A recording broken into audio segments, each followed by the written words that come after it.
I've been watching, and I know you've been watching too. So come peep this. Hi, Peep fam. Welcome to Come Peep This. I'm Miss Series, and I do not miss a series. I review everything that I watch. That includes Married at First Sight, all the way to shows like The Billions and The Shy.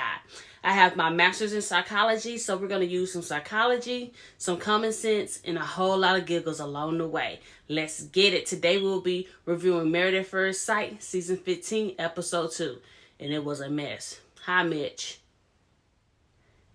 Justin and Alexis. So it's time for them to take pictures. And Alexis is saying she happy she turned down those 3 proposals because it was all worth it for Justin. I don't know, y'all. I think she may really like Justin. And Justin just smiling. He hasn't stopped smiling since she hit that corner.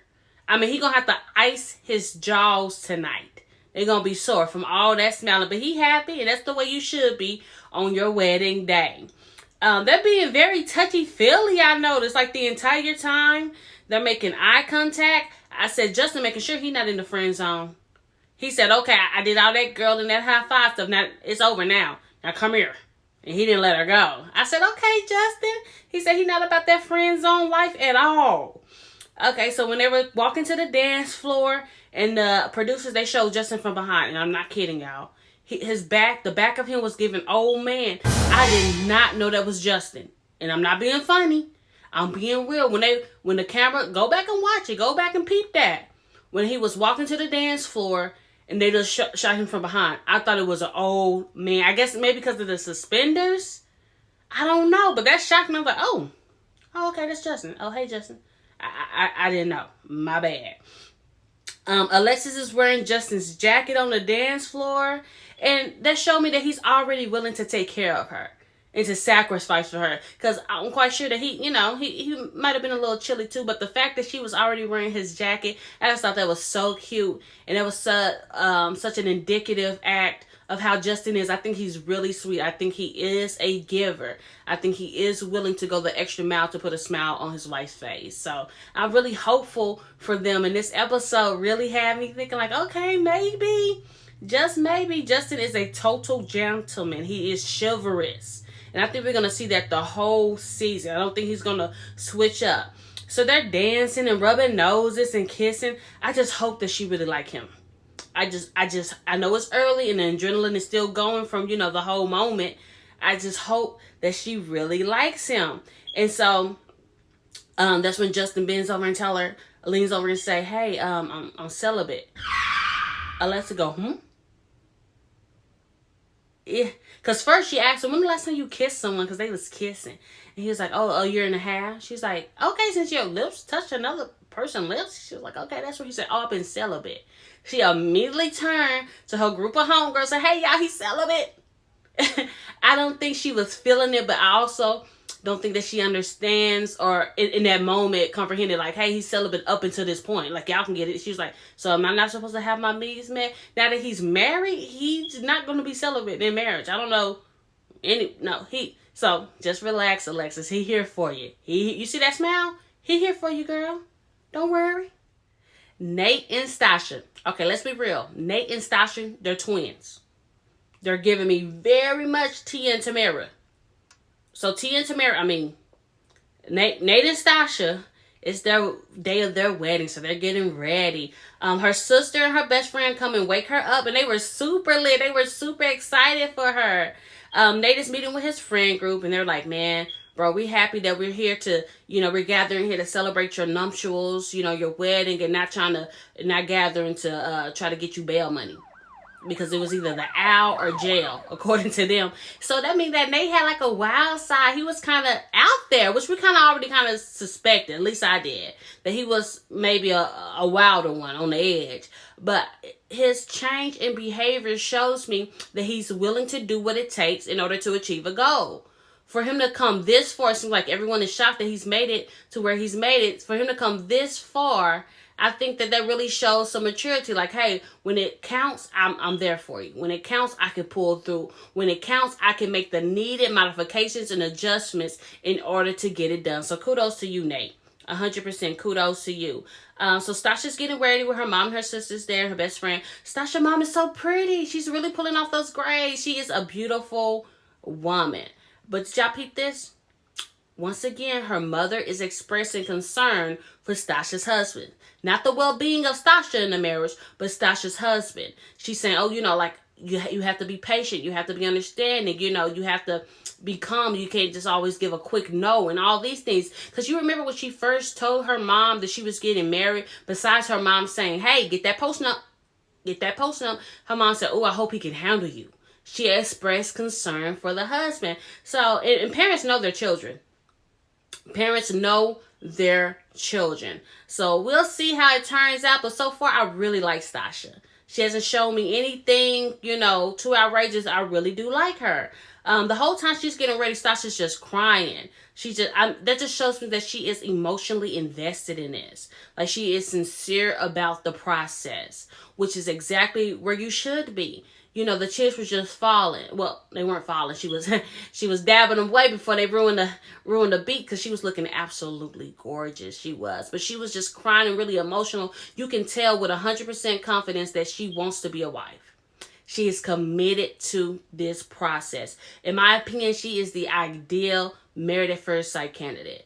So I'm really hoping that it works out for her. Like, I am truly, truly hopeful that her and Nate are able to, withstand everything and get it done.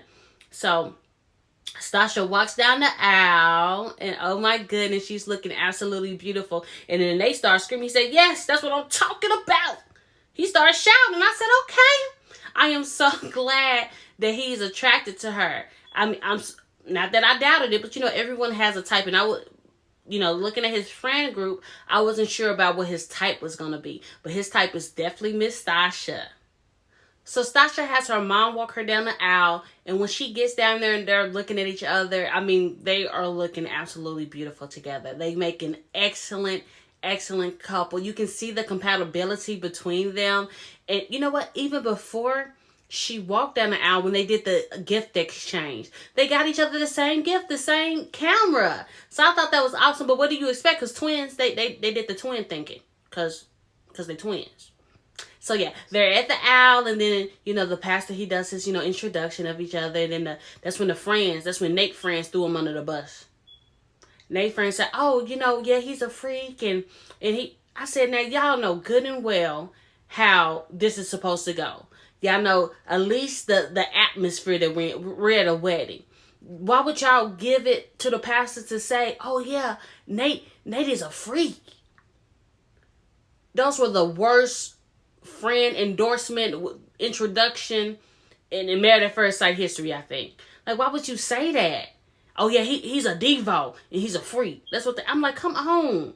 His friends absolutely disappointed. It just shows a level of immaturity and just overall. But I said his friend group was a little different looking, so I don't know. I don't know. It was inappropriate though to me, and it was unnecessary. It wasn't giving at all. I could have done without that. And so Stasha's friends, I think maybe her mother and her sister wrote hers, but they basically gave a rundown of her resume. Like, Stasha a boss certified, and here go the receipts.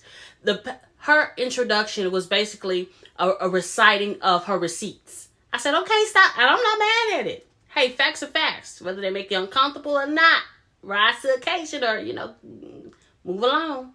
But yeah, so they recited their vows to each other. It was real sweet. And they kissed. And I think he was the only one, I have to go back and double check, that didn't ask before he kissed. I don't remember him asking. He just said, hey, he just leaned in for like, hey, you know what's up. And so I thought that was cute. That shows his confidence for sure. And I see, just them walking down and sitting together after the aisle, they have an immediate attraction to each other. An instant attraction. I said, oof, yeah, I got one right. Yeah, I got one. Because she didn't go into great detail about her type. And I remember Dr. Pepper just saying that Nate loves beautiful women. Stasha definitely is beautiful. So I was like, okay, but no. The attraction was immediate. And they were pretty comfortable with each other. So Stasha's like, yeah, you look good. Nate went on to ask, hey, are you attracted to me? Am I what you expect? She said, oh yeah, you look good. And then Nate called her gorgeous for like the third, fourth time. So I'm like, okay, they are very pleased with each other. The chemistry is evident. Whew. With Married at First Sight, the chemistry, that'd be the main problem. So they definitely have chemistry and attraction. So they get to talking. Sasha says she's OCD. She says she like everything clean and in their spot. Her home doesn't, look lived in. And they was like, well, I'm a little messy, but I'm not extreme with it, So I don't know if Sasha has lived with anyone. I remember during her introduction at the beginning, she was saying how she barely gets past the first date. So I wonder how she even lived with a man. So I think that may be an issue for them. So it's time for them to take pictures. And when they're taking pictures, they're kissing and all this good, lovely stuff. And they're dancing. And you can just literally just sense their level of comfort with each other, how it's picking up, it's escalating. So I'm like, okay, this is giving me very good vibes. And then Nate said something to the producers in his side interview that really made me like him, because I was kind of questioning Nate a little bit, but he said, I want to prove to her that I can be her husband. He wants to prove himself to her. And I thought that was just the perfect mindset to have. Like, he's willing to do what it takes to prove that he can fulfill her expectations. And so I'm like, Nate, that's the perfect idea. I'm really, really hoping that these guys really get it done during this season. We shall see. Miguel and Lindy. So it's the morning of their wedding. And Miguel's talking to his friends. He's telling them, like, hey, in past relationships, he's usually the one that's more invested. So I just hope that Lindy can be expressive and affirm Miguel's feelings, because we all know that he is super sensitive. And shout out to one of my Peep fam leaving a comment saying how Lindy's friends in the first episode said, hey, Lindy can be crazy. And Lindy even described herself as being crazy at times. So I don't know. We're going to look out for her, because again, in this episode, while Lindy's, picking out her dress and shopping, her friends, they sitting down there saying, hey, Lindy is the type of person that often spins out of control. So I'm just waiting to see, because Lindy comes off to me very sweet, almost as a little girl. So just like a little girl, so maybe she throws tantrums. I don't know, but that's been a common thing coming out of her friend's mouth, even her own mouth. So we shall see, because I don't know if Miguel will be able to handle that. I don't really feel like anyone should handle an adult that spins out of control. Like, you should get that adjusted on your own time. So, but we shall see.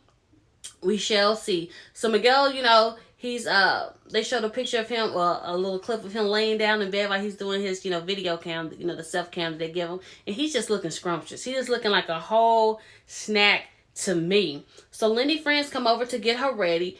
And Lindy friends all look the same, including her. They were giving me very much Children of the Corn. They all had the same face, even the guy there. And that wasn't her brother, it was just her friend. All of them look the same.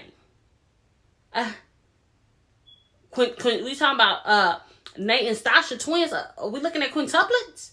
Like, they were favoring hard in the face. I said, okay. Giving me little Children of the Corn, but to each their own. To each their own. She was talking to her friend. She said, oh, I haven't been a girlfriend in such a long time, so now I'm going to be a whole wife. Lindy, that's a question you should have asked yourself and worked through before you even clicked to apply. She hasn't been a girlfriend in years, according to her. But now she's going to step up and be a whole wife. So we shall see. She gives me very much, woefully inexperienced. She's woefully inexperienced to me.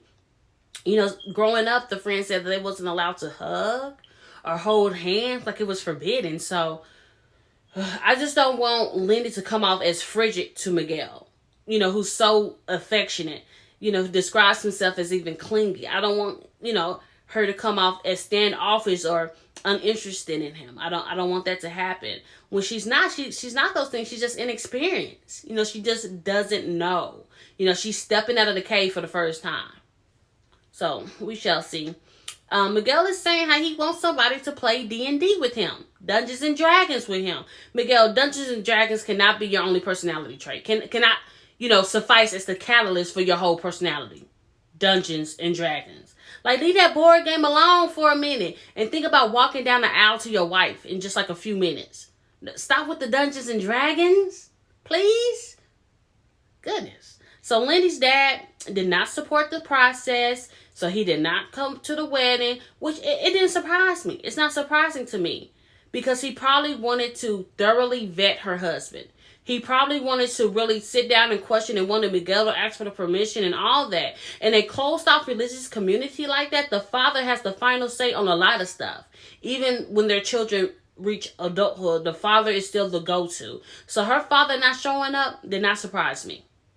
So Miguel is at the owl, and Lindy's bridesmaids see him, and they start going like, okay. Oh, because he's a cutie pie, Miguel, like I said in the first video. Miguel is so cute to me. So Lindy comes down the aisle, and they immediately start hugging and holding each other, for a moment. And I thought that was so sweet. Like, they wanted to be in each other's space immediately, which is always a good sign. So the officiator is giving the reading. He's telling them, the introductions that the friends wrote. And I did not know that Lindy was a doctor. I totally skipped that part. I did not know that. So she's a physical therapist. She has her PhD. And Miguel also has his PhD, which is, awesome. So they both have that cognitive level of development where they're, beyond the average, Because I think his PhD is in neuroscience. So I'm like, okay, so they can have some cerebral conversations here. I'm like, okay, they can get into it like they get into it. Miguel's friend wrote him an extra sweet introduction. I really thought that it was really nice how they said that he's like a huge supporter and he can make bad days good and good days great. And I said, okay, that makes, that's hopeful. That's a really positive person. Shout out to Nate Friends. This is how you do that. This is how you write, your introduction for your friend. This is being supportive. AKA knowing the assignment. So Miguel's friends definitely knew the assignment. So they exchange vows and they kiss and they go chat for the first time. I think they were attracted to each other immediately. But as they start talking, what comes out of Miguel's mouth? Dungeons and Dragons. I mean, that's the first thing. He didn't ask her any questions about herself. He just started talking about Dungeons and Dragons and showing her a dice, a toy. I said, come on, Miguel, stop it already. Hey, I play spades and I'm almost undefeated in Uno, but I don't go around talking about it all the time. Stop it, Miguel. But Lindy thought it was cute. She said, oh, I'm glad that he has, like a little nerdy hobby. So she was into it, And Lindy was absolutely so giddy. She was so excited and pleased with Miguel. And surprisingly, Miguel seemed a little reserved. He wasn't as expressive as I thought he would be, since he seems like, a hopeless romantic, but he was really holding back. She was saying how attracted she was to him. We barely heard anything from Miguel, even though I do think that he is attracted to her, but I was like, ooh, they switched it up on me. I thought she was going to be the more reserved one, but no, Miguel wasn't saying much. And I hope he's not one of those guys, ladies, you can attest to this. I hope he's not one of those guys that's only really, really into the girl if the girl's not into him. I hope he's not one of those. So we shall see how they play out. And tell me what y'all think about that in the comments. It's that type. And I hope Miguel is not that type. Ooh. Ben and Morgan. So Morgan and Ben, we see them dress and suit shopping. Again, we hear Ben tells his friends, hey, I want someone just like my mom. Once again with that. And Morgan's, I think she had her aunt and her mother. They was like, well, I hope that Ben's husband can, handle her side. Her fighting side. And her, not fighting as an argumentative, but her, she's really into martial arts. And, she's a gamer. So it's like, I hope that he can deal with the, special type of person that she is. Everything that we love about her. We hope that he can grow to love about her. And so then it kind of cuts to when Mark is at home. And then all of a sudden, Dr. Pepper needs to have a Zoom call with Miss Morgan. I was like, oh my goodness, what is this about? Which is odd because we know the experts, they rarely show up, especially Dr. Pepper. I mean, the couples could be throwing fireballs at each other, could be fist fighting, locking each other out the house, and Dr. Pepper not Zooming, FaceTiming, conference calling nobody. So I knew something happened that was big for Dr. Pepper to step in and be like, hey, I need to talk to you, one-on-one. So Dr. Pepper said, your husband has the vid. has the vid, so the wedding is postponed and their honeymoon would definitely be shortened. I was like, man, I hated that for her. And we know how important the honeymoon is for Married at First Sight couples. If you remember last season on the honeymoon, we knew which couples were going to stay together and which couples were going to get a divorce by the honeymoon. Y'all remember? Okay then. So Margaret starts thinking, she's like, is he really having cold feet? Is he really sick? Or, she don't know what to think. She just spiraling again. I mean, I could feel her disappointment, and I felt disappointed for her because she was really ready. She was, out of all the brides, I would say her and Sasha, they were the ones really looking forward to, this day. So, I hate that for you, girl. Mitch and Kristen. All right, y'all. Here we go. So, Mitch pulls up, for his suit fitting on his bike. And he is looking very, very damp. He's looking absolutely damp. He doesn't look fresh to me. As a woman, guys, peep this. As a woman, there's nothing more attractive than a guy that looks like he smells good. Mitch not one of them. He not one of them. So he's meeting up there with his brother and his sister-in-law. He picks out his suit and he's adjusting it. And I want y'all to go back and see that part where he's trying on his suit and he's looking in the mirror and he's adjusting. I think he was adjusting his collar. Mitch's hands are super small. His hands are super small. He's adjusting his collar and it looked like toddler fist. I said, huh? What? All right now. Kristen, she picks out her gown. I liked it. I think that Mitch and Kristen, they both went with conservative or classic, timeless looks. I really thought that his suit was nice, and I liked her dress. It was simple, even though it had a lot of embroidery, but it was a simple dress for her. I said, okay, all right. So we move to the morning of their wedding. Mitch shows up with 2 huge white bandages on his bald head. He said he got hit in the head with a surfboard. Surfboard. Shout out to the surfboard. Hey. So yeah, it caught him in the head 2 times, obviously. So peep this. He says that what side of the, his friends ask him, so what side of the bed are you going to sleep on? What side? He's like, well, usually, the man sleeps next to the door, so he can, protect the wife. But, I'm not that type of guy. I said, huh? You're not that type of guy? You're not the type of guy that protects women? I believe you. I believe you're not that type of guy. I'm going to believe everything that you say about you. He said that he throws temper tantrums. He says that he's Mitch-like. That means that he doesn't, wants to change his behavior. He says that he likes to make scenes in public. I believe you when you tell me you're not the type of guy that sleeps close to the door in order to protect his woman. I believe you, Mitch. I believe you. So, Mitch's brother seems to be walking on eggshells with him. Did y'all peep that? Or was it just me? His brother seems to be very measured and careful with his words as to not upset Mitch. Like, he don't know what he may say. He don't know what he may do. So he seems, when he's talking to him, he seems to always have a smile and present whatever he's saying as like a suggestion. He has to frame everything he say in the most humblest way to Mitch. His brother walks on eggshells with Mitch.